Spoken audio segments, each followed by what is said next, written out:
ప్రతికూలత పరిస్థితులు ప్రభా, కానీ అయినప్పటికీ అన్ని కూడా అనుకూలత వచ్చినా మీ సన్నిధానానికి సకాలంలో తీసుకొచ్చారు ప్రభా. సిద్ధపరచుదాం మన హృదయము ప్రభు కొరకై, సిద్ధ మనసును జోడు తొడిగి సమాధాన సువార్త చాటెదం. సిద్ధ మనసును జోడు తొడిగిన జీవాధారము నువ్వే లేకపోతే నేను జీవించాలను, నువ్వే లేకపోతే నేను బ్రతుకలేను, నువ్వే లేకపోతే నేను ఊహించాలేను, నువ్వే లేకపోతే నేను లేను.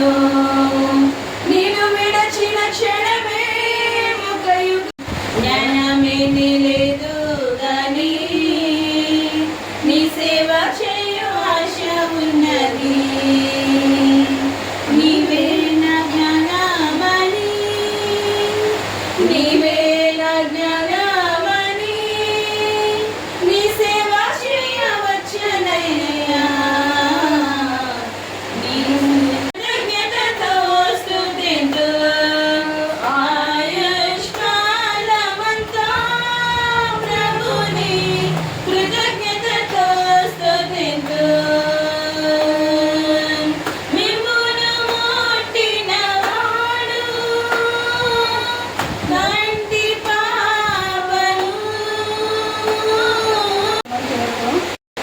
ఇంకా నా బిడ్డల చదువు కొరకు, నా భర్త మరి మాకున్న ఒక ఆర్థిక పరిస్థితుల కొరకు దేవుడు ఆ యొక్క అవకాశాన్ని మార్చుకోమంటాడు మన కొరకు. ఏదైనా దేవుడు ఏమని అంటున్నారు, మీకు ఏదైతే ఎక్కువగా ఆశిస్తున్నారు అంటే ఆశపడుచున్నారు దేవునికి మించి, దేవుడికి అది ఇష్టం ఉన్నది చూసుకోండి. దేవుడికి మించి ఏదైనా ఇష్టపడితే దేవుడు అది తీసుకోమంటున్నాడు. దేవుడి యొక్క రాజ్యానికి వచ్చే ముందు మీరు కానీ చెయ్యాలి, ఆ సమయానికి చెయ్యాలని చేసేస్తున్నాం, లేకపోతే వాక్యం వినాలని వింటున్నాం కానీ లేదు నన్ను దేవుడు రక్షించాలని పొద్దునగా మనం చేసుకోలేకపోతున్నాం. అదే దేవుడు ఎంతో బాధపడుతున్నారు. కలవరపడలేకపోతున్నాం అంట దేవుని కొరకు. ఎందుకు కలవరపడలేకపోతున్నాం అంటే లోక విషయంలో కలవరపడుతున్నాం కానీ దేవుని కొరకు మాత్రం కలవరపడలేకపోతున్నాం. దీనికోసం కలవరపడుతున్నాం, డబ్బు కోసం కలవరపడుతున్నాం.